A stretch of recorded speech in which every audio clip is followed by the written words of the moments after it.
When we first got married, we talked about wanting to have a family. We knew it wasn't time, but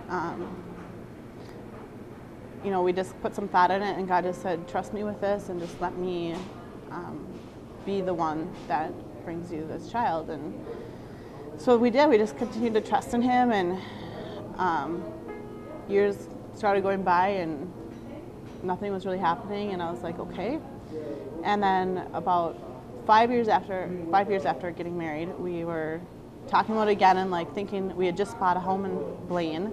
We're like, this just seems right. We probably should start having children. And I was like, yeah, we just need to trust God. And we're like, but we try to, do our own, what we knew in the natural, and nothing was happening. And so I went back to school actually and got busy and forgot about it. It was still in the back of my mind, but wasn't urgent. And well, then like 8 years after, I don't know what year it would have been in, like 2009. So I went to Thailand, and it was starting to get stirred in my heart again because I just finished school and we had moved downtown. We changed our location, and I was kind of just feeling like, and I was turning 30, the big 30 or something. Yes, 2009. So so it's kind of like, we better do this. It's time to, and so I went to Thailand, and when I was there, it was kind of heavy on my heart. Like I was kind of like complaining with God, like, come on, it's been like 10 years since we got married. What's going on here? And it was just it was a quiet mumble. I never really talked about it with anybody else, and it was just, they had like a women's conference there, and our leader that went with us, she was teaching, and she taught about the Israelites and how they mumbled and complained against God, and how he said that you're in unbelief, and they weren't able to receive the promise. And when she was talking about that, God kind of like quietly said, you've been mumbling and complaining, and you're in unbelief, and you need to change. And I was like, okay, I'll do that.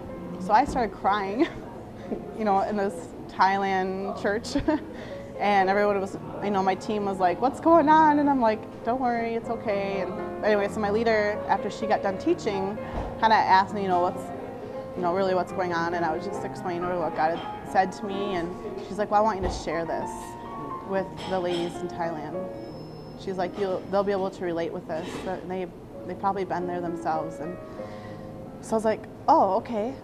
And so yeah, after that, the next session started, and she had me come up and share what God was speaking to my heart during the last message. And all of a sudden, all the ladies wanted to pray for me. And so they all kind of huddled around me and laid hands on me and started praying for me to have a baby. And it was in their language, so I don't really know all that was said. And I just received it and was like, okay, God, I'm going to work hard at not complaining and just trust you. And so then basically, after that, there was the interpreter. He came up to me and he started asking me these questions, like how old I was. It was just really kind of out of the blue. And I was like, kind of said these things, and he's like, well, that's all that, he's like, those are the questions that God wanted me to ask you to confirm that this is the word for you, that within a year. And I was like, at first I was like, within a year what? And he's like, that you will conceive. It's kind of awkward because in Thailand, men don't usually talk with the women, and so it was a little bit awkward. But he was one of the pastors of that church, and so that was really cool. Like I was like, but at the same time I was like, okay, God, like I trust you, but this will rip my heart out if it doesn't work. I was a little scared, but I was like, I'm gonna just keep trusting. And so then, yeah, like we got back home, and that was in 2009, and then I was waiting and waiting, like I was like, and I didn't know if it meant like I'd have the baby within a year, or if I'd get pregnant within the year, or something else was gonna happen to confirm when, I don't know. And then I kind of forgot about it, because I really honestly was trusting God, so I decided not to think about it and just moved on and served God and just did what I knew to do for that time. And all of a sudden, like, one day I didn't feel very good, and yeah, so then I got tested and I was pregnant, yay! And that was in May of 2010, so it was just over a year from when I had left Thailand, and it was just really exciting. And well, then, like, so I got pregnant, really exciting. Well, in October, halfway through my pregnancy, like, we went to do like the 20-week checkup, and you know, they just kind of did the ultrasound, and they're like, things don't look right now. And so basically I went under like an emergency surgery to make sure that I didn't go into preterm labor, and that caused me to go on bed rest.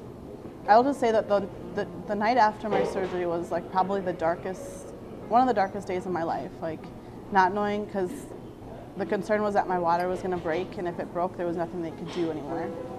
And so, and the surgery put risk. I needed to have the surgery for sure, but having the surgery also like could have caused the risk of the water to break, and there was just a lot of tension, and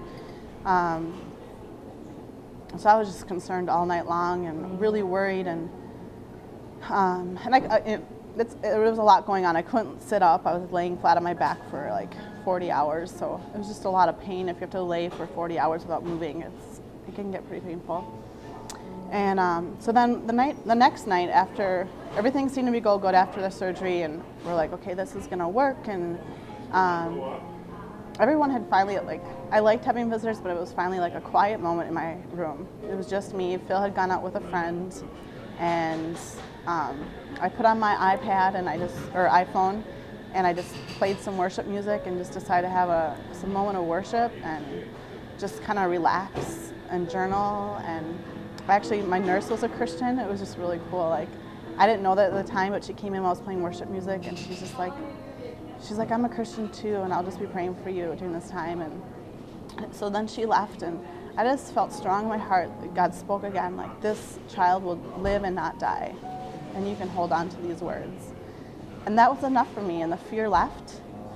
And now we have Sam, and it's really exciting. And I mean, he is just a huge blessing, and he's such a gentle spirit.